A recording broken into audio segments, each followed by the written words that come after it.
खुलुमबाय बेयो बड'लेण्ड इंखं टेलिभिजन दिनै 12 जुन 2025 बृहस्पतिबार खालि सानसेनि बरादखौ नोंथांमोननि खाथियाव लाबोदों आं सदानन्द दैमारिया।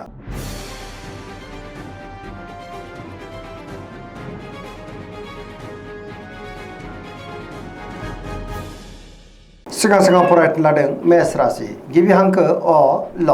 दिनैनि साना जोबोर मोजां गोसोखौ दिनै जोबोर गोजोननाय मोनगोन धोरोमारि बिथिङाव दिनै गोसो दुंखांनो हागौ सिगांनि बबेबा आद्रा खामानिया दिनै गोरलैयैनो मावफुंजानोबो हागौ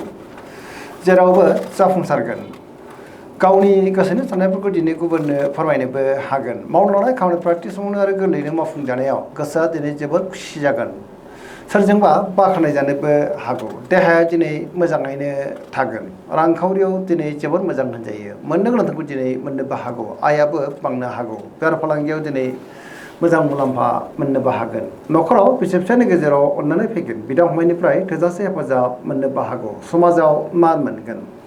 लाइमोनफोरनि गोसोआ दिनै जोबोर खुसि जागोन आरो गावबा गावनि गोसोनि साननायफोरखौ दिनै फोरमायलायनोबो हागोन पजिटिभ एनार्जिनि गोहोम गोग्लैगोन।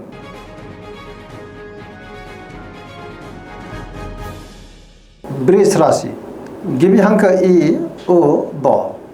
दिनैनि साना मोजां आरो गाज्रिनि गेजेरजों बाबेनलांनो हागौ गोसोआव गोनो गोथो साननायबो फैनो हागौ गावनि गोसोनि साननायफोरखौ दिनै गुबुननो फोरमायनो गोब्राब जागोन सिगांनि बबेबा जेंनाया गोसोखौ दिनै जोबोर उसुखुथु खालामनोबो हागौ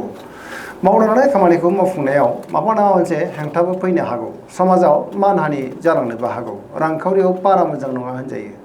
सोरजोंबा थगायजानोबो हागौ बेफार फालांगियावबो बारा मोजां नङा होनजायो न'खराव अननानै फैगोन बिदा फंबायनिफ्राय हेफाजाबखौ मोननो हागौ अब्लाबो नाथाय नेगेटिभ एनार्जिनि गोहोम गोग्लैगोन देहाया दिनै मोजाङैनो थागोन लोगोफोरनिफ्राय हेफाजाब मोननो नाथाय गोब्राब जानोबो हागौ गोसोनि साननायफोरा देबार नांगोन गुबुननि थाखाय नाङा फाङा जेंनायाव गोग्लैनांनोबो हागौ मोनफ्रोमबो बिथिङावनो दिनै सांग्रां जानाया गाहाम।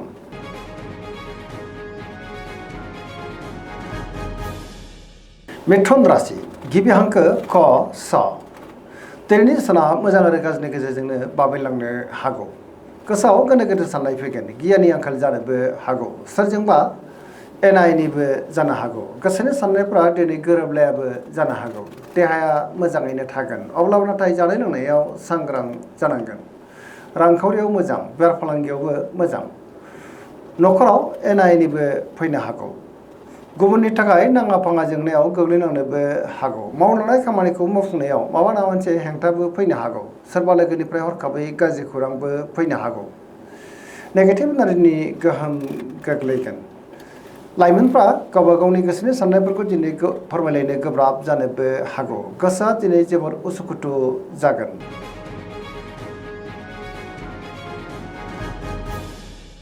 कर्कट राशि गिबि हांखो ड ह दिनैनि साना जोबोर मोजां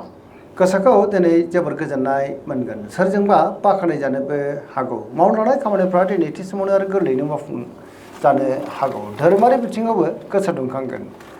गुबुननि थाखाय दिनै गोबां मोजां खामानि मावनानै होनोबो हागोन रांखावरियाव मोजां बेफार फालांगियावबो मोजां होनजायो समाजाव लोगो लेवा बांगोन गोबां मुंदांखा सुबुंजों दिनै बहाबा लोगो मोनज्लायनोबो हागौ देहाया दिनै मोजाङैनो थागोन अब्लाबो नाथाय जानाय लोंनायाव सांग्रां जानांगोन गुबुनजों मोजां सोमोन्दो लाखिनो रोंगोन आरो पजिटिभ एनार्जिनि गोहोम गोग्लैगोन।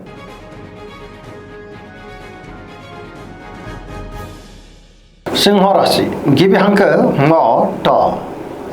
दिनैनि साना जोबोर मोजां गोसोखौ दिनै जोबोर गोजोननाय मोनगोन बहाबा हान्थिनो एबा दावबायनो खाबु मोननो हागौ आरो मोजाङैनो हान्थिनोबो हागोन मावनो लानाय खामानिफोरखौ थि समावनो आरो गोरलैयैनो मावफुंनोबो हागोन सोरबा लोगोनिफ्राय दिनै थोजासे हेफाजाबबो मोननो हागौ गोथों आरो गोग्गो साननाय फैगोन गियाननि आंखाल जानाय नङा रांखावरियाव मोजां होनजायो बेफार फालांगियावबो दिनै जोबोर मोजां मुलाम्फा मोनगोन गुबुननि थाखाय गोबां मोजां खामानि मावनानै होनोबो हागोन गोसोनि साननायफोरा दिनै मोगथाङाव जाफुंनोबो हागौ बिमा बिफानिफ्राय अननायफोरखौ मोननो हागोन न'खराव बिदा फंबायनिफ्राय हेफाजाबखौ मोननो हागोन बिसि फिसायनि गेजेराव अनलायनाया बांनोबो हागौ देहाया दिनै मोजाङैनो थागोन बयजोंबो गोरोबनो रोंगोन मोनफ्रोमबो बिथिङावनो दिनै जाफुंसारनो हागौ गोसोआ दिनै जोबोर खुसि जागोन आरो लाइमोनफ्रा गावबा गावनि गोसोनि साननायफोरखौ दिनै फोरमायलायनोबो हागोन।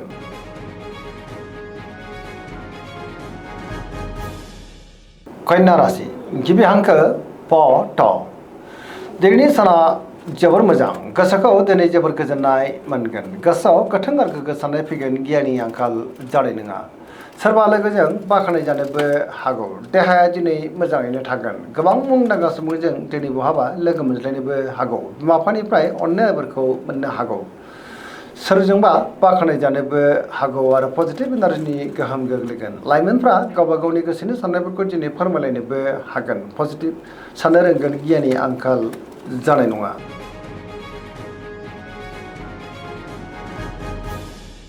तुला राशि गिबि हांखो र ट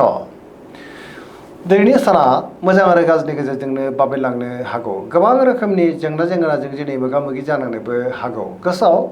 गोनो गोथो साननाय फैगोन गावनि गोसोनि साननायफोरखौ दिनै गुबुननो फोरमायनो गोब्राब जागोन मावनो लानाय खामानिफ्रा दिनै माबा नङा मोनसे हेंथा फैनोबो हागौ देहाया बारा मोजां थानाय नङा गोबां रोखोमनि देहायारि जेंनाजों मोगा मोगि जानांनोबो हागौ रांखावरियाव बारा मोजां नङा होनजायो नाङा फाङा खरसाया दिनै बांनोबो हागौ बेफार फालांगियावबो बारा मोजां नङा होनजायो गुबुननि थाखाय नाङा फाङा जेंनायाव गोग्लैनांनोबो हागौ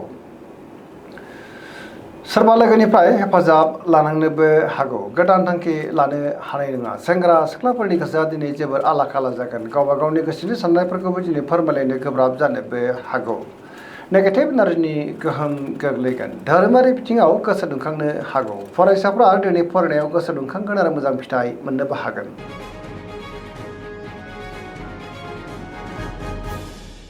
वृश्चिक राशि गिबि हांखो न स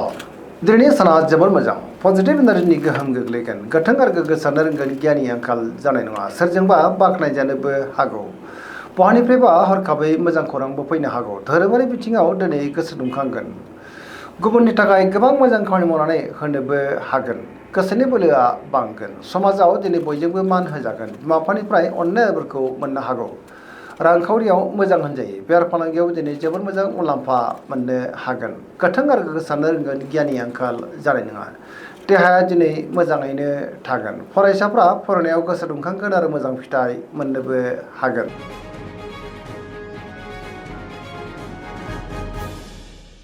धनु राशि गिबि हांखो ढ फ भ दिनैनि साना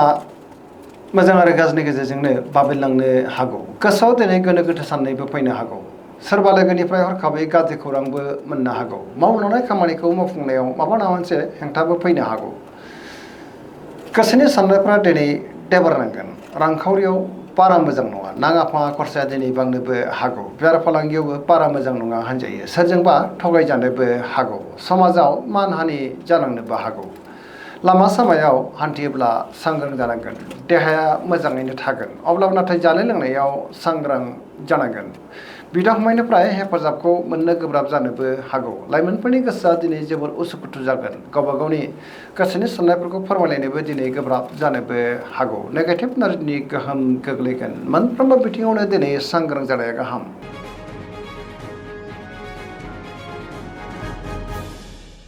मकर राशि गिबि हांखो ख ज दिनैनि साना जोबोर मोजां सोरजोंबा बाख्नाय जानोबो हागौ बहाबा दावबायनो एबा हान्थिनो खाबु मोननो हागौ आरो मोजाङैनो हान्थिनोबो हागोन बिदा फंबायनिफ्राय थोजासे हेफाजाब मोननोबो हागौ सिगांनि बबेबा आद्रा खामानियाबो दिनै गोरलैयैनो मावफुंजानोबो हागौ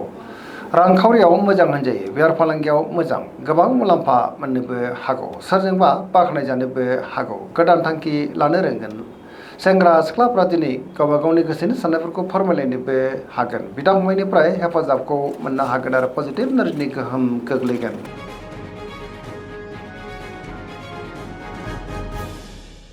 कुम्भ राशि गिबि हांखो ग स दिनैनि साना जोबोर मोजां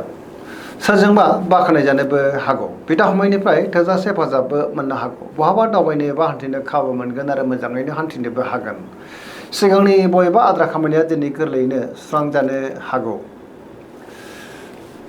सोरबा लोगोनिफ्राय थोजासे हेफाजाब मोननोबो हागौ बिदा फंबायनिफ्राय हेफाजाबखौ मोननो हागोन बहानिफ्रायबा दिनै हरखाबै मोजां खौरांबो फैनो हागौ देहाया दिनै मोजाङैनो थागोन न'खराव अनलायनाय फैगोन बिसि फिसायनि गेजेराव अनलायनाया बांगोन गुबुननिफ्राय दिनै थोजासे हेफाजाबबो मोननो हागौ बिमा बिफानिफ्रायबो अननायफोरखौ मोननो हागोन गोबां मोजां मोजां खाबु दिनै मोननोबो हागौ आरो पजिटिभ एनार्जिनि गोहोम गोग्लैगोन। सरासनस्रायै दिनै साना जोबोद मोजां आरो मोजाङैनो बारग'लांगोन।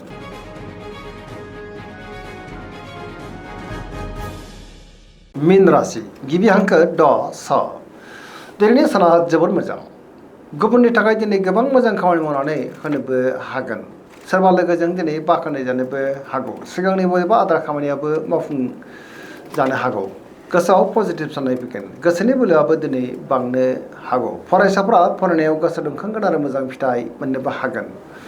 सोरजोंबा बाख्नायजानानै गोसोआ दिनै जोबोर खुसि जागोन। रांखावरियाव मोजां। बेफार फालांगियावबो दिनै जोबोर मोजां मुलाम्फा मोननो हागोन। लाइमोनफोरनि गोसोआ दिनै जोबोर खुसि जागोन आरो गावबा गावनि गोसोनि साननायफोरखौ दिनै फोरमायलायनोबो हागोन। पजिटिभ एनार्जिनि गोहोम गोग्लैगोन। धोरोमारि बिथिङावबो गोसो दुंखांनो हागौ। सरासनस्रायै दिनै साना जोबोर मोजां आरो मोजाङैनो बारग'लांगोन।